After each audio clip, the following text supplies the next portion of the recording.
task of ruling a nation should be performed by the finest minds residing in that nation. He argued that for more straightforward professions like shoemaking, carpentering, or even plumbing, we always want a specifically trained person for the job. But when it comes to politics and governance matters, we somehow let go of any desire for competence. We presume that everyone who knows how to get votes would also know how to administer a city or a state.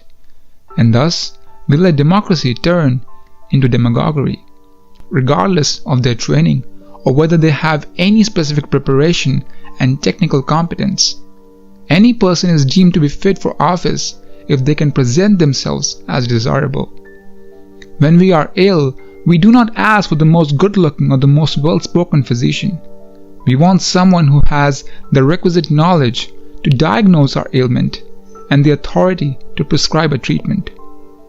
Why not have the same requirements for the people occupying some of the highest offices in the land and making decisions about public policy and foreign relations and war, potentially impacting millions of people?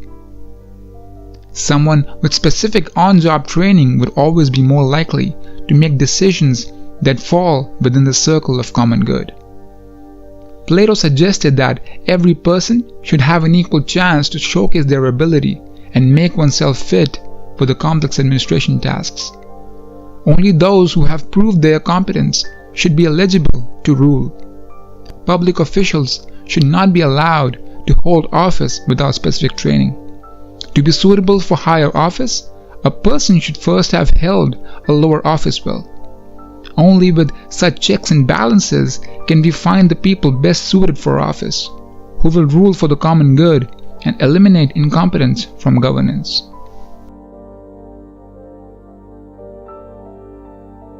Democracy might promise equality at the outset, but an equal society is not what we find when digging deep. Some people are born rich, some are born poor. Some have access to the best education, and some don't. And so, in the absence of economic and educational equality, the tall promise of systemic equality falls apart. Plato desired that, in any case, we must give to every child, and from the very beginning, full equality of educational opportunity. Since no one can predict where we might find talent or genius, so it's only fair that we must seek it impartially everywhere, regardless of class or race or position or privilege. The child of an influential businessman or a politician should start at the same level as the child of a daily wage laborer. And not only should rulers be educated, but also the people who are being ruled. Plato suspected, and rightfully so, that people are not equipped enough to choose who should lead the land without proper education and knowledge. As a result, they can be easily exploited. A politician making tall promises, assuring to work in the favor of various people's interests, calling himself the protector of the people, can quickly rise to power. As a solution to this, Plato proposed that municipalities and counties and states offer scholarships to all students who show a certain standard of ability, but whose parents were financially unable to see them through the next stage of the education process. He believed that that would be a democracy worthy of the name. Plato might have been a philosopher, but he was well versed with psychology as well. He understood that humans are not content with a simple life. They are acquisitive, ambitious, competitive, and jealous. Or in simpler words, they are never satisfied with what they have and always want what others have. As a result, it would only be a matter of time before the focus of democracy shifts from ruling for the common good and the nation's growth to politicians vying for economic prosperity and the political office's power. And this makes one ask, if the government itself is filled with chaos and takes away more from its citizens than it gives back, how is it possible to persuade the individual to obey the laws and confine their ambitions within the circle of the total good?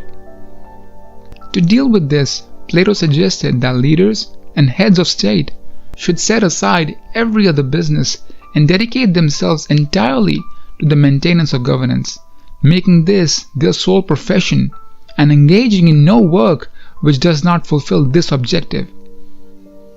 They shouldn't own property or accumulate wealth beyond what is necessary. And when you think about it, it does make sense.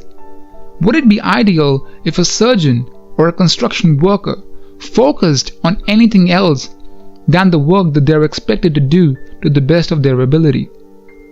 Or if your doctor was more concerned about making money off of you than treating your ailment? Then why is it okay for our heads of state to have any other focus than governance?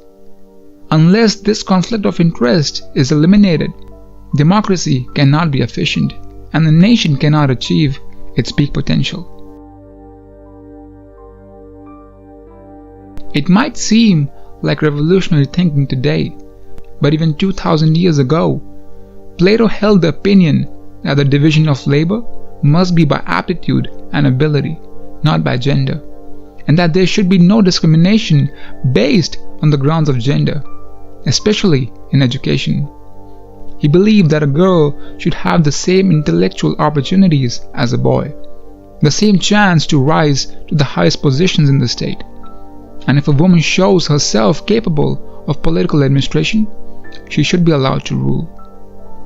It would be safe to assume that Plato knew that if almost half of a nation's entire population is going to be excluded from the democratic process, then that nation might as well not take the pains of calling itself a democracy. Now, are some of these ideas overly idealistic? Probably. But it is our task to adapt these ideas to our times and circumstances, because there is nevertheless a value in painting these ideas. One of the biggest blessings of human existence is that we can use the gift of imagination to think of a better world. We can think of what can be, and if we strive for it, we can turn some of it into what is. Because at the end of the day, the state of a nation depends on the state of its citizens. Because the good man will act lawfully, even in the unlawful state. So what we need are leaders and guardians who rise above individual greed and aspire for the growth of the nation and work to set up a system where universal education is the norm and people, regardless of gender, irrespective of class or race or economic backgrounds, receive equal opportunity to rise to the higher ranks in society. Because, as Plato said, we need not expect to have better states until we have better